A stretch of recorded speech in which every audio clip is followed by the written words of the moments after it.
Today I'm going to be working on not being so nervous and then stating my words more in no verbal junk. My name is Binnette. Imagine an educational atmosphere solely functioning on online resources. No more carrying around 10-pound textbooks in your bag every single day and scanning through every single page trying to find a single definition.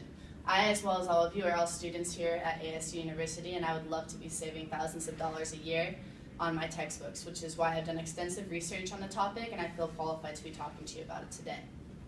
Today I'll be shedding some light on a seemingly simple concept: textbooks. Around 85% of you said you use textbooks more than you do ebooks. However, by the time I am done with this presentation, I am certain that you'll all be persuaded to reconsider your purchasing of textbooks in exchange for ebooks.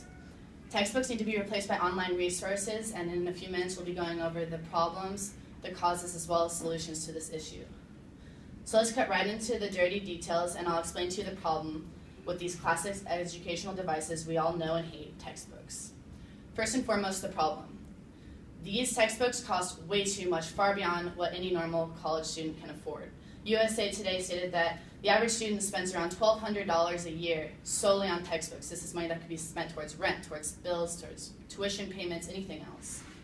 A study performed by the Government Accountability Office said that between the years 2002 and 2013, the prices of textbooks raised 82%, which is nearly 3 times the national inflation rate, which is absolutely ridiculous. It's caused by the protruding greed within our society from the publishing companies, and the prices of textbooks are only bound to raise each year to come.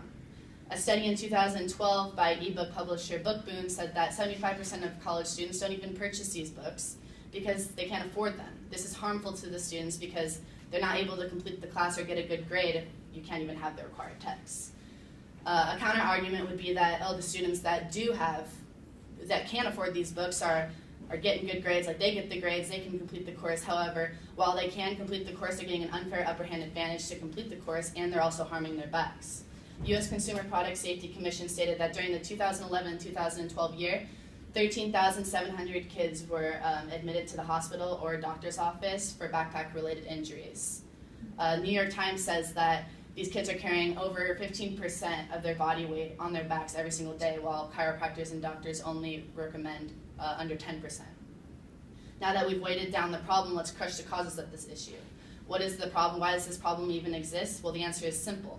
Outshell, a researching firm, found the textbook industry to be a skyrocketing $13.7 billion industry per year solely in the United States.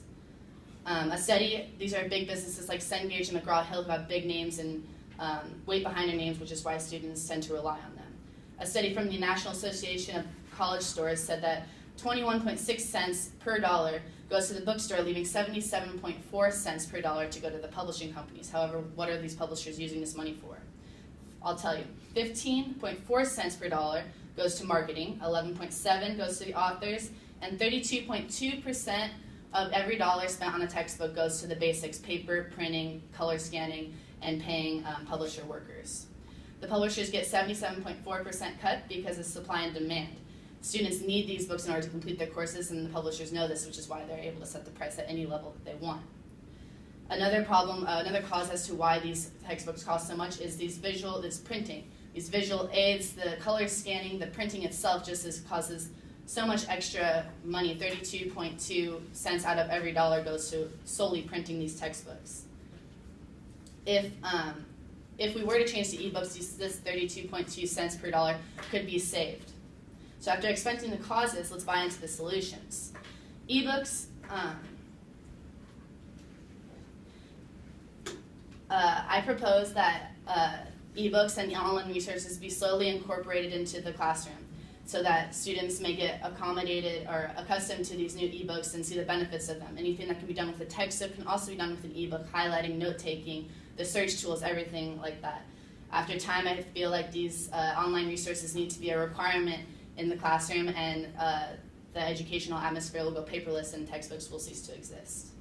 Ebooks costs range from free to $50 for an ebook, and a device that is maximum $379 for the device that can house thousands and thousands of ebooks. publishers will not be will not take kindly to this online for conversion because they're making such a huge cut, 77.4 cents per dollar. However, this is why I think we need to cut a deal with the publishers. They seem like they're making a lot of money, but in reality, they're only making 18.1 cents per dollar, since the 32.2 needs to go to the basic needs to make the textbooks themselves. I propose that these publishers can keep their 77.4%, and they'll be making 50.3 cents per dollar instead of 18.1 cents, which is a very big increase. Since their total net profit is being increased so much, the ebooks will be set at a flat rate so that supply and demand cannot take place and the publisher's greed can't overtake your wallets. After reading into the problems, causes, and solutions, I trust you have revisited your thoughts on the matter. And going into the conclusion, I feel like by making these online resources a requirement in the classroom and satisfying the publisher's greed by increasing their total net profit, it'll make your life so much easier. There is no need to be carrying around 6 10-pound books in your backpack all day long when you can only have a laptop or a simple iPad.